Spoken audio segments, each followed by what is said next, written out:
Նախ մեծ շնորհակալություն հայտնեմ այն բոլոր սրտացավներին, ովքեր մեզ խորհուրդներ էին տալիս եւ այնքան սրտացավ են եւ ուզում են որ մենք այնտեղ հայտնվենք։ Մյուս կողմից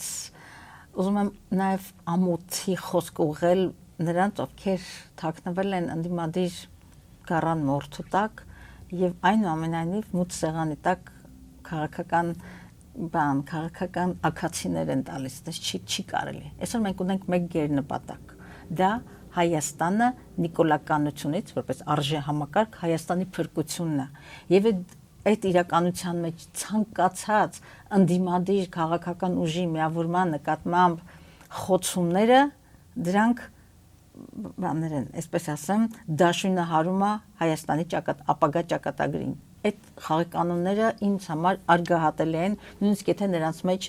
ընկերներ ունեմ կամ մարդիկ, որոնց հետ ճանապարհ եմ անցել, եւ դա պարզապես չեմ ընդունում եւ ավելին ոչ միայն չեմ ընդունում, շատ հաճախ ծանր եմ տանում, որովհետեւ դա պարզապես բարոյական չի։ Եվ շնորհակալություն ձեր խորհուրդների համար, հանգիստ մնացեք, մենք մեր քաղաքական ճակատագիրը կտնօրինենք, մտածեք դուք ձեր մասին եւ եղեք ավելի շրջահայաց։